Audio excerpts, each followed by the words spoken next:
Spence and Serg rolling on. Be sure to check out the Lane Kiffin discussion. Was it morally right? What's happening with those guys? We went 20 minutes deep on that segment. We're talking about the calendar now. You talk about signing day being Wednesday, the playoffs and the college football playoff. Well, the conference title games are this weekend. And then when does the portal open, Serge? Do you know when that is? Is it late December? No, so the portal opens December 9th. What teams are in the playoffs? Yeah, and so ultimately, we kind of touched on this a little bit by discussing, the morality of the Lane Kiffin issue. But ultimately, the college football committee created this. Everybody involved in college football created this disaster. They created this ability for these coaches or these players to do exactly what's happening right now by making everything so early. They wanted the views. They wanted the rate. Let's be honest. They thought to themselves, they said, so we're going to make it December 9th, right? And college football conference championships are next week. And they were like, it could get dicey. And somebody in the back said, and that's the beauty of it. That they want to just see this whole thing blow up. Oh, yeah. Well, it makes it entertaining. And I like seeing people yelling, and it gives us a great December of content. However, I will tell you this, that I think it's all about the academic calendar. I think these people are just pure idiots. So I don't think it's to make it chaotic. I just think that they're idiots. I think that they're idiots as well. And also, what does academics mean? You're not wrong. You're not wrong. Let's talk about Bo Perbula, who's a massive story, and you probably even know other examples of players you can mention. I'm going to catch everybody up about Bo Perbula, backup quarterback at Penn State, local guy from York. Was kind of like if Drew Aller last year was like Chris Leak, he was like the Tebow or the Gat. He was a backup quarterback, but he was like Taysom Hill. He would come out and he would throw an option, and he was actually a vital part of that team. He had to leave Penn State in the middle of their national championship run or a team trying to make the national title because he had to try to go to Missouri to secure a starting spot for last year. Mm-hmm. You're talking about Malik Murphy, who a couple of years ago ended up bouncing to Duke. The fact that the portal's open, now these players competing, they have to leave. Or they don't have to, but kind of explain that. And I just think that it's just so ludicrous that that's the case right now. So I'll touch on this, and I'll give you guys a little bit of a personal story as well. It's going to be short, but obviously we didn't have the same type of thing in college football back when I was in high school, or I'm in college. But also, I played college lacrosse. I was planning on transferring my sophomore year. You're big time, right? But back then you had to sit out a year if you transferred. So it was a big deal. You better know for sure you want to go to this place, and then you're going to have to sit out one whole year. It hurts. It hurts. It's terrible. And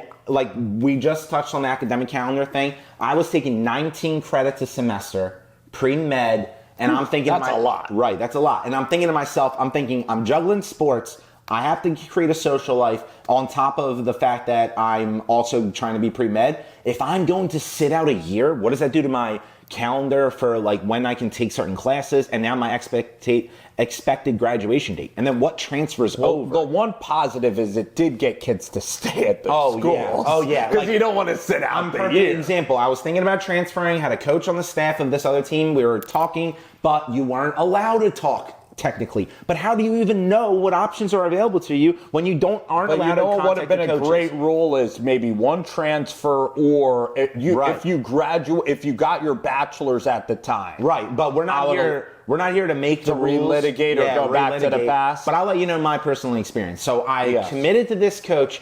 My head coach and that coach were friends from the same area at the time. My coach heard in passing when I was getting medical treatment on my knee, this different knee, nothing to do with this, and I didn't miss any games for it. But when I'm in the middle of getting medical treatment, I'm hearing my coaches in the office hearing a player blurt out, oh, this kid is thinking about going to this school. Just thinking about it.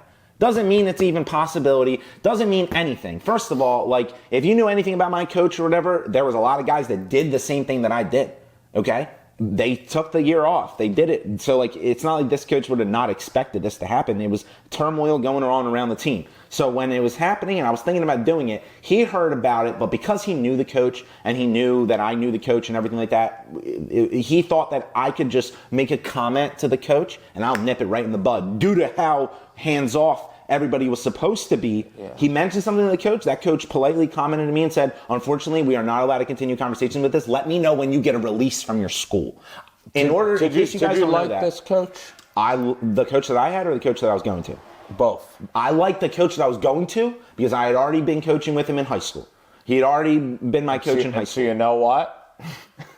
We are getting into the Serg story. Right. But more of the story is back then you had to ask for a release from your school. It wasn't your decision whether you could leave or not. So the fact that these kids are allowed to do this I would have had a discussion with the coach. Right. With your coach. Right. And then if you're friends with the other coach, say that I'm friends, say that I'm coaching now, and I know that you want to leave, I would say you better talk to my friend because I'm not going to just recruit you over. If you're a friend, if I'm a friend in the business, I'm not going to steal your player. Well, they weren't friends in that aspect.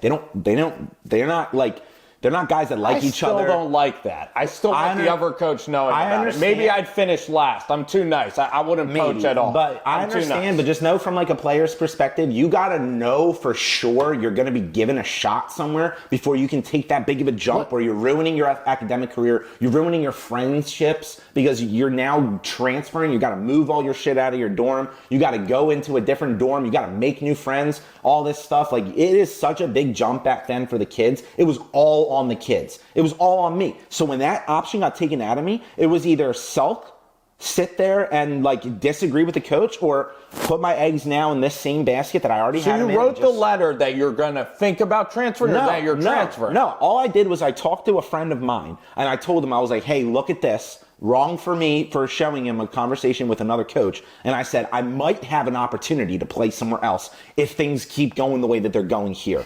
And it got leaked. He just discussed it. Not good. Yeah, I mean, my friend. Loose lips. Sink ships, absolutely. And even though he's a friend, I know. But now let's refocus to this conversation. So by this calendar being set up the way that it is, these players, they kind of already know. I mean, if you don't, you got to be decisive, right? But if you don't know already by conference championship week whether you're in the coach's plan for next year, I think that's a different conversation that we need to have. Which I'm not a fan of all these guys that don't want to compete for a spot when there's only one or two guys ahead of them. That's a different story here. But if you're a top name player and let's say you get benched for any reason and you know that you've got other options, but that coach just wrote you off, right? Like let's look at the Beck situation at Georgia. Carson Beck gets sure, and Lagway, maybe. I mean, maybe, but Lagway, let's be honest, he's not the best prospect. If you have a case of the dropsies and you get benched, then you're probably in the portal. And the coaches are expecting you to be in the portal. Yes. And then for these kids, guess what? They're recruiting over you. So if you're a kid, like, then it kind of goes both ways. I know. But as a coach, you know what I would then say to the player? Listen, I think it's a good idea for you to probably explore other options because I'm recruiting over you. Unless you want to compete, and no, you still have a chance. Right. But I'm just going to get competition. And the way you ended the year, you did have a case of the drop. Right. And ultimately, what we're saying without saying this is that a lot of these conversations are already probably had with the coaches, but they're not going to, like, it doesn't do you any good to let them know that, like, hey, coach told me to hop in the portal. I'd rather just hop in the portal. So I want to drill down on this point. When should the portal be? When should the updated calendar be? I'll ask you, and then I'm going to say when I think that the portal should. My portal should open, like, if the national championship finishes at 11 o'clock, it should open at midnight that night. Like, I don't care if the national championship is still going on. Midnight, the night of the national championship. Which is like January 11th. Right. Whatever the date is, because I know they change it, and they went from 8 to 12 the past couple of years. So why would you have it right? I would have it right after that night because, like, if you're not in the national championship, you're already done. You've had a week off. You've had multiple weeks off. You're probably going traveling, or you're probably just worrying about academics, whatever your prerogative is. But a lot of these kids, like, I've heard this saying multiple times, and it's been a cliche thing where they say, like, we're not here to major in, like, art. We're here to major in football. Cardell Jones. Right. We're not here to play school. Exactly. This is what I would do.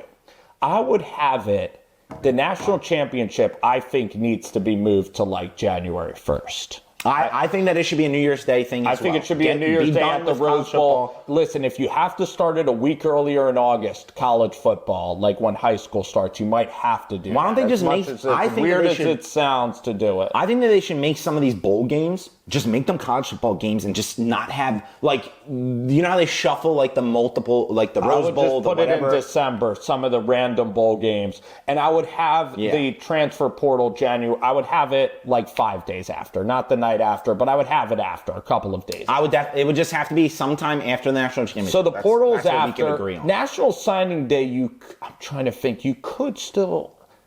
Actually, National Signing Day, that can be in February. It could be.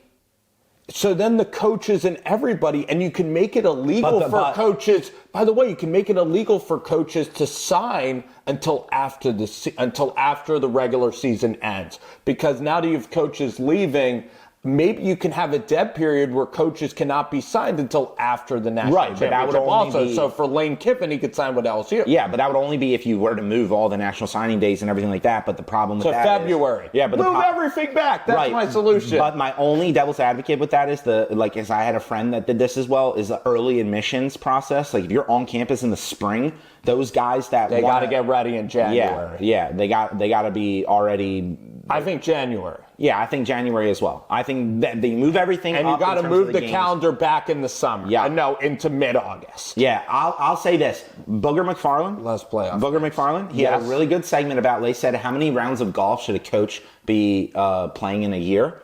Apparently, for whatever reason, you can get more golf in from the end of your season to the spring, which in my opinion sounds opposite because you have spring practice. You gotta, like, but again, this all revolves on the current schedule. But because I like golf. I like golf too. But Booger McFarland said during the season you should barely be playing, and then when you get, like, you have a break period here, bowl games, yada yada yada. Ultimately, it came out that, like he said, like in a year you could get at like 30 rounds of golf. That's a lot of rounds of golf. Hugh Freeze, good at golf. Great. There's a couple of coaches that are pretty good at golf. Really good at golf. Who cares about recruiting if you're good at golf? I mean, he doesn't. But golf teaches you life lessons. It teaches you a lot of life lessons. So again, we could talk about the spring practice schedule. We're going to talk a lot more about this on Spence and Serg.